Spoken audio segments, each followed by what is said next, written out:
Hello and welcome to our special show, End of the Era for Germany and Belgium. Both the European heavyweights are out of the World Cup after Denmark's exit 2 days before. 2 days before, but talking about Germany, Germany was so close to qualifying, but Japan defeated Spain, due to which they are out of the World Cup now. So, what do you think about this, Sandeep? Did you expect this? Did you expect Japan to win against Spain? I think it was not so much as Japan winning as even before the tournament we were all thinking whether Germany can really make it past the rounds and get into a quarter or a semi-final position. Honestly, they haven't shown that kind of vigor even for the last 2 to 3 years. You look at the Euro results, look at the last World Cups results. If you really look at the whole development program that was happening, you really didn't see that talent coming through that was coming through Spain and The other young countries. talent, yeah. England showed so much more talent than what Germany was, Yeah. and this was very evident in the last 2 years.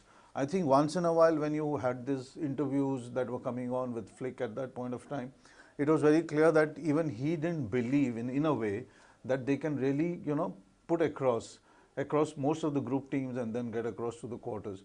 What we saw, especially from Mueller, was exactly what Flick was always talking about. Whether they can really have a defensive unit that can match goals being scored up front.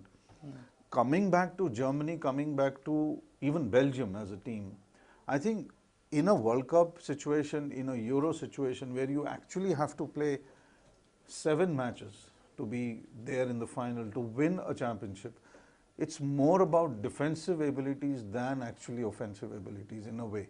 And that's how most teams have organized themselves. You look at most of these teams, they are scoring, of course, but they are not letting so much at the back.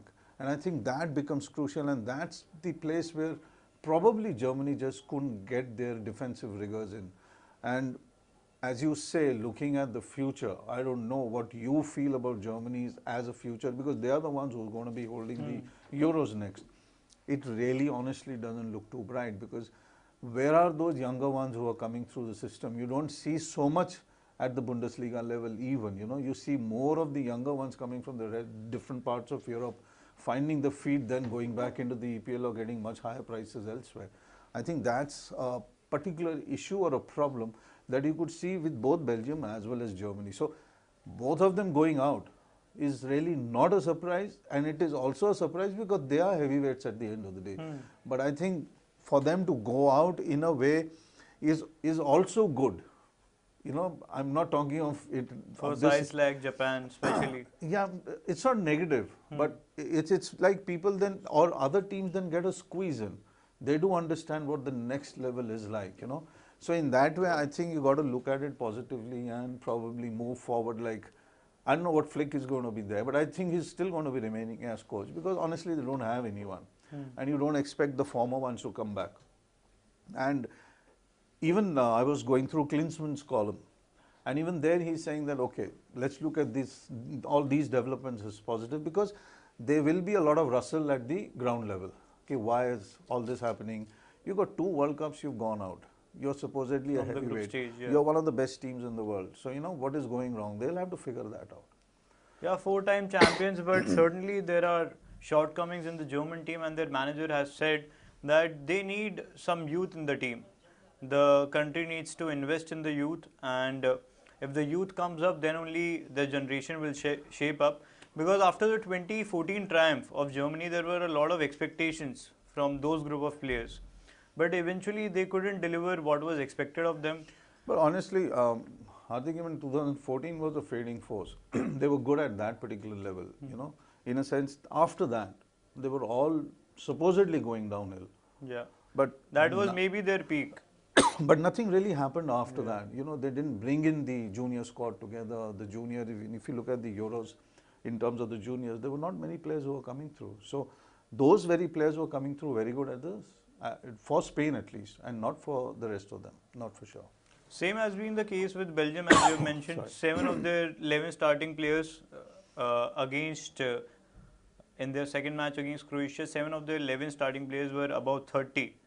So in a fast-paced World Cup where every team is coming with up-and-coming players who are very quick, pacey, have the strength in their legs to run the 90 minutes on and off. So Belgium doesn't have that kind of man force. They need to bring in more youth into their team, and even what we saw from Doku in the final stages, if he would have brought in earlier, I think that there would have been a major change in their attacking front specifically. But it's a classical coach's dilemma. Do you let go of the generation? Do you bring in the new generation? When you bring it in, though I will probably not be so much in a sense that that these guys didn't deliver. I think the intensity was very, very clearly missing. We spoke about Lukaku's missing and all of that. We spoke about Kevin's lack of play, lack of sense, even lack of skill in a sense. When you have such an important position in the team, in which the team is supposedly playing around you. Looking at all of this, the question mark is not about whether they have the ability or not, but the question mark is whether they really wanted to deliver on this stage or not. That is the big question mark. The intensity was clearly missing for Belgium. It's almost like you give them a flight 5 days back, they would have probably taken it and gone home.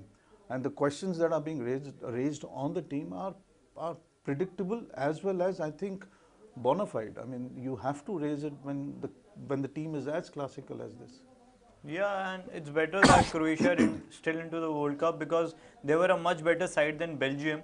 Belgium did show their caliber in the final 15 minutes when Lukaku got 4 big chances, but unfortunately he couldn't convert any of them. So Belgium are out of the World Cup and Germany are out of the World Cup. What another startling result was certainly Japan winning against Spain, but there was a situation in the 70th minute in the Costa Rica versus Germany game when Costa Rica were up by a goal, 2-1. And if that situation would have persisted until the 90th minute, then Spain and Germany both would have been out of the World Cup. Yeah, you can speak about situations. You can speak about that goal for the next 1 year, probably till the time the next World Cup comes around. Yeah. But the question is that even 2-1 up, Spain had the depth. Spain had enough depth to see them through. But Spain, I think, is now a much better team than what you look at. Spain is going to be a real powerhouse in the next matches, because around Busquets, you know that the team is going to rally around. You have probably one of the best guys there in the middle playing. Yeah, Pedri, Gavi, Busquets. Pedri is remarkable, and the kind of energy he's bringing in is also massive out there for the team. I think for the coach, Enrique, the problems are not in how he's going to mold the team. The problems will probably be in how he tackles the next opponent. Because understand, most of the teams are playing largely a defensive format in this World Cup. They have to, they cannot concede early. They cannot concede goals regularly. Because the more regularly you concede, that's more pressure on the forward line. This World Cup has at least shown that. And the gaps are all decreasing between various teams. Whether it is African, Asian, European, little lesser known sides, the gaps and whatever they used to be in terms of with attacking force, whether it was the midfield, whether it was the defense, even the goalkeepers, they're all so much more at a much higher level. And I think you can probably say at some level that Europe has lost a little ground. That's why you see so many of these upsets happening. So it'll be a interesting quarterfinal lineup when it eventually happens. And I think the next games, including the Morocco ones, are going to be very, very attacking games, because you need to get the goals and then you need to put up that 5-line or a 4-line.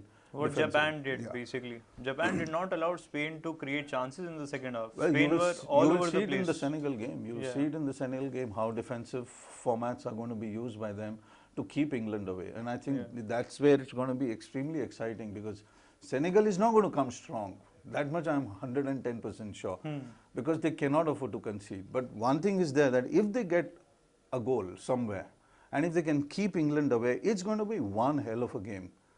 That's where Southgate is really going to have his fright, that how does he cross the Senegal defensive line? They have a very good defensive line. Most of these guys are playing in Europe. They play for some of the best clubs in the world. Chelsea, so the gaps anyway in the mind have reduced. Because earlier it used to be a mental issue for most of the African teams.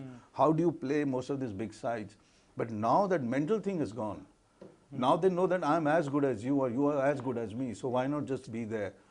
tackle them right up front, be very strong in the midfield, but keep that four line so solid that they don't even come in. I think that's going to be the key now for the round of 16, for the quarters, for the semi-finals, whatever. Yeah, right. That's what I've allowed Japan and Morocco to lead their respective groups, which no one thought of. In a group where Germany and Spain were there, Japan are the group toppers, and in a group where Belgium and Croatia were there, Morocco are the toppers. And also, how can we not talk about Morocco, top of Group F, no defeats in the first 3 games, and they conceded a goal finally after 6 matches. Clean sheets. Yeah. So, and that was an error, I feel. It wasn't an intentional goal by Canada. But altogether, what about the performance of Morocco? They have been so good defensively in the tournament. They have the likes of Ziyech up front, Hakimi on the right flank, and the kind of goal that Ziyech scored against Canada, that cheeky finish. So they do have the potential to go deep into the tournament. Now they will be facing Spain in the round of 16. And also another contest will be between Japan and Croatia. That sounds like an interesting battle to me. What are your thoughts on that? I think when you look at Morocco, the coming in of Ziyech was probably their main thing. They really needed him back, and around him the team has revolved very well. But when you come to the Japan game, I think that's where Spain will probably be at its best. Japan has the capacity, you can call it, the capability to keep playing at 40-50 kilometers an hour. But suddenly there's this flick of a switch and suddenly they are roaring In away. the second half especially, right? In the But first then half again, they are subdued, and in the second half they are firing from all ends. I think it's also about the way we spoke about the defensive, capability of most teams. They probably will line up the four and then they'll probably try and absorb as much as they can Croatia. But Croatia technically is very good. They can rotate the ball around, for 85 minutes. Just because of their midfield. Yeah, they can just keep rotating, and in the last 5 minutes they'll get a chance and they'll strike. But that's where probably Japan has a chance. If they can not play defensively, if they can go offensive, get a couple of goals. I know getting a couple of goals against teams like Croatia or even Spain or even England later on in the rounds is massively difficult. But if they can do that, Japan has a chance, because otherwise these teams, because of their experience, because of their technical ability over the Japanese, will gobble them up. It's going to be close, but I will still feel that Croatia has that chance because of that massive amount of experience they have. It's a team that looks almost primed to go into the semi-finals right now. They have got everything together. Modric has suddenly become, he was always a leader, there's no doubt. But now he's kind of leading in the midfield, but at the same time you can see him speaking to the defense in the last game, speaking to the forwards where they need to be there, where they need to be stationed. Even before corner kicks, he's constantly chatting, talking up his team. I think that's where he's come into his own. And I think before the tournament, if he thought Croatia didn't have a chance, right now, I think he sees that little light at the end of the tunnel that maybe we can turn it around. I know it's difficult in the other semi-finals and quarters, but he now plays like a leader. At least in this World Cup, he's doing that. They were there in the last and they lost in the final, but this is where I think Croatia is probably getting it together. It'll be difficult for any opponent to get past face them. Luka Modric's Croatia. He was all over the place last night as well, getting onto the flanks, delivering crosses, getting back and supporting the defensive unit.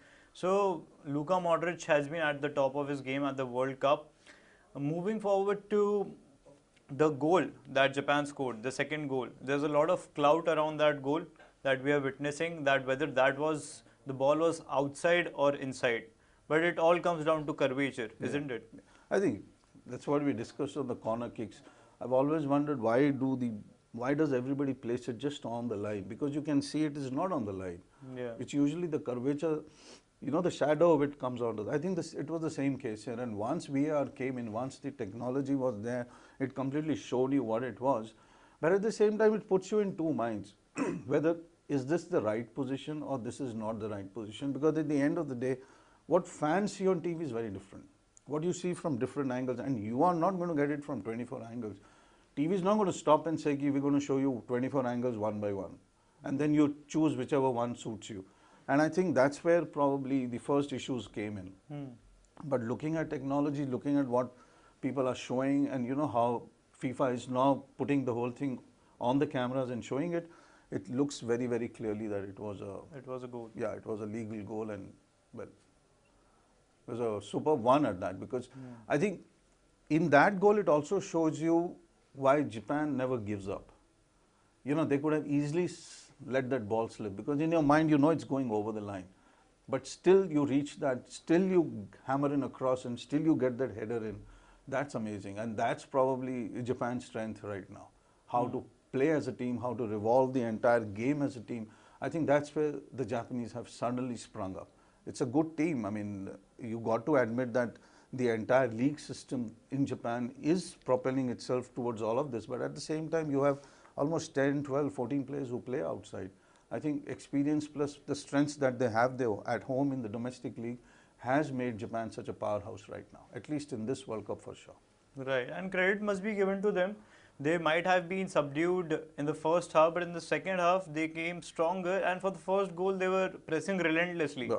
They won the ball, then rotated in the final third, and they got the goal somehow. Uh, Shimon couldn't save it, but they scored the first goal, and then the second goal, in which the ball stayed in.